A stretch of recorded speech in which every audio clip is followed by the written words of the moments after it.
Assalamualaikum warahmatullahi wabarakatuh. Selamat bertemu kembali dalam mata pelajaran biologi untuk para siswa kelas 11 semester genap. Kali ini kita akan mempelajari sistem pencernaan pada manusia. Kompetensi dasar: menganalisis hubungan antara struktur jaringan penyusun organ pada sistem pencernaan dalam kaitannya dengan nutrisi, bioproses, dan gangguan fungsi yang dapat terjadi pada sistem pencernaan manusia. Tujuan pembelajaran: 1. Siswa dapat menjelaskan macam zat makanan yang dibutuhkan oleh tubuh. 2. Siswa dapat memahami fungsi zat makanan bagi tubuh. 3. Siswa dapat menyusun menu makanan sehari-hari. Aneka bahan makanan. Dalam sehari-hari, bermacam-macam bahan makanan ada di sekitar kita. Zat makanan yang kita butuhkan adalah 1. Karbohidrat, 2. Lemak, 3. Protein, 4. Vitamin, 5. Mineral, 6. Air. Kita mulai dari karbohidrat. Karbohidrat dibedakan menjadi monosakarida, misalnya glukosa, fruktosa. Disakarida, misalnya sukrosa. Polisakarida, misalnya pati dan selulosa. Perbedaan dari ketiganya adalah molekulnya. Kalau monosakarida itu hanya satu molekul saja, sedangkan disakarida itu 2 molekul, polisakarida itu molekulnya banyak. Sehingga yang paling sederhana adalah yang monosakarida, sedangkan yang paling kompleks adalah polisakarida. Adapun fungsi dari karbohidrat adalah 1. Sebagai sumber energi. 1 gram karbohidrat menghasilkan 4,1 kalori energi. 2. Menjaga keseimbangan asam basa.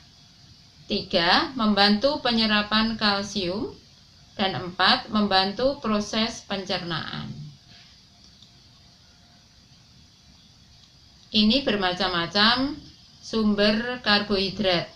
Bahan makanan yang kita saksikan di gambar itu berupa kentang, jagung, ubi, kemudian beras merah, ada jewawut, ada ubi jalar, dan lain sebagainya.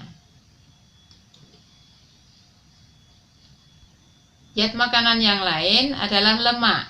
Dibedakan menjadi lemak nabati, yaitu lemak yang berasal dari tumbuh-tumbuhan. Lemak hewani berasal dari hewan. Adapun fungsinya adalah 1. Merupakan sumber energi. 1 gram lemak menghasilkan 9,3 kalori. Fungsi yang kedua sebagai penyusun membran sel. 3. Pelarut vitamin A, D, E, K. 4. Penahan rasa lapar.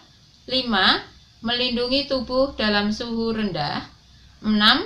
Melindungi organ dalam. 7. Melindungi persendian. Ini contoh sebagian dari bahan yang mengandung lemak.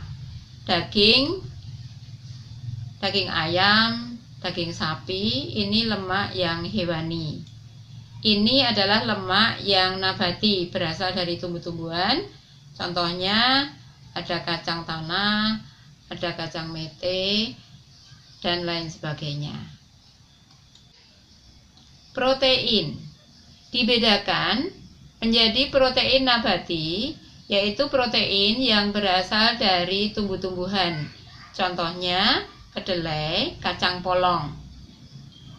Dan protein hewani, contohnya telur, ikan, susu, sapi. Fungsinya 1. Penghasil energi. 1 gram protein menghasilkan 4,1 kalori. 2. Penyusun membran sel. 3. Pembentuk enzim dan hormon. Dan yang keempat adalah mempertahankan pH darah. Ini contoh protein hewani. Telur, kemudian ikan, kemudian ayam, dan ada daging, kemudian ada makanan olahan yang berupa sosis. Ini contoh protein nabati. Lihat makanan berikutnya berupa vitamin. Ada beberapa macam vitamin, yaitu vitamin A, vitamin D, vitamin E, vitamin K, vitamin B, dan vitamin C. Vitamin A fungsinya untuk pertumbuhan, untuk kesehatan kulit dan mata. Sumbernya putih telur, mentega, sayuran hijau, hati, dan minyak ikan. Jika defisiensi akan menderita rabun senja, perubahan kulit, dan pertumbuhan yang terhambat. Vitamin D fungsinya untuk pertumbuhan, menjaga membran sel, dan fungsi reproduksi. Sumbernya dari susu, hati, telur, dan minyak ikan. Jika defisiensi akan menderita kelainan pertumbuhan tulang dan gigi. Vitamin E fungsinya untuk metabolisme karbohidrat dan juga untuk fungsi saraf. Sumbernya minyak ikan, sayur, mentega, susu, dan sayuran lainnya. Jika defisiensi, maka akan menderita gangguan fungsi saraf. Vitamin K fungsinya adalah untuk pembekuan darah dan fungsi hati. Sumbernya sayuran hijau, tomat, dan minyak kedelai. Jika defisiensi, menderita pendarahan. Vitamin B1 fungsinya untuk metabolisme karbohidrat, pertumbuhan jaringan otot, dan fungsi saraf. Sumbernya ikan laut, daging sapi, sereal, susu, dan kacang kedelai. Jika defisiensi, bisa mengalami beri-beri, pertumbuhan yang terhambat, dan kelainan saraf. Vitamin B2 fungsinya untuk metabolisme karbohidrat dan untuk pertumbuhan. Sumbernya susu, telur, daging sapi, ragi, dan kacang kedelai. Jika defisiensi akan mengalami penyakit beri-beri, pertumbuhan yang terhambat, dan penuaan dini.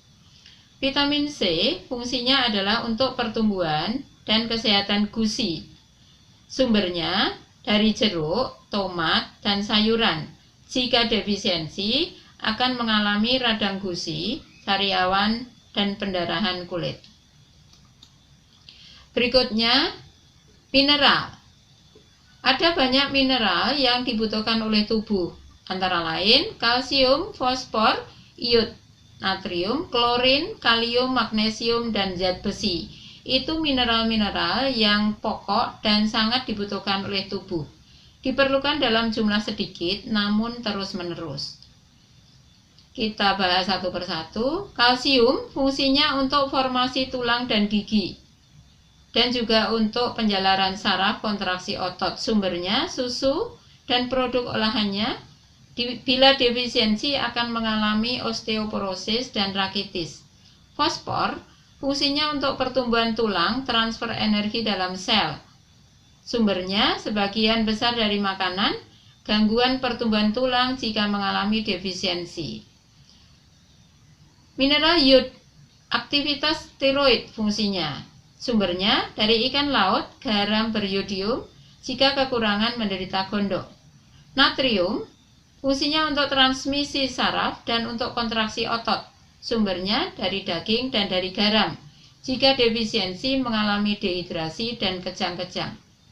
Klorin atau Cl, gunanya untuk pembentukan HCl dalam lambung, dan sumbernya berasal dari garam, jika kekurangan akan menderita kontraksi otot yang tidak normal. Mineral berikutnya adalah kalium. Fungsinya pengaturan detak jantung dan keseimbangan cairan tubuh. Sumbernya dari buah-buahan, dan jika defisiensi akan mengalami gangguan pada jantung. Magnesium fungsinya adalah untuk katalis pembentukan ATP. Sumbernya kacang-kacangan, sayuran hijau, ikan laut, dan coklat. Jika defisiensi akan menderita kelelahan dan keseimbangan mental yang agak terganggu. Kemudian zat besi atau Fe fungsinya adalah untuk pembentukan hemoglobin. Sumbernya dari daging dan sayuran yang berwarna hijau. Jika defisiensi akan mengalami anemia. Ini gambar bermacam-macam sayuran dan buah-buahan yang banyak mengandung vitamin dan mineral yang sangat dibutuhkan oleh tubuh. Zat makanan yang keenam adalah air. Air ini sangat diperlukan oleh tubuh karena fungsinya selain sebagai pelarut makanan, juga membantu metabolisme tubuh. Sebagian besar protoplasma sel dan plasma darah itu komponennya adalah air. Dari komponen darah 90%-nya itu adalah air. Sumber dari air itu bisa berasal dari air minum, bisa air putih, air teh ataupun air kopi. Selain itu juga bisa berasal dari buah-buahan dan sayur-sayuran. Ini adalah gambar bermacam-macam bahan makanan yang mengandung air, antara lain air putih, kemudian sayur-sayuran, dan aneka macam buah-buahan yang banyak dijumpai di sekitar kita.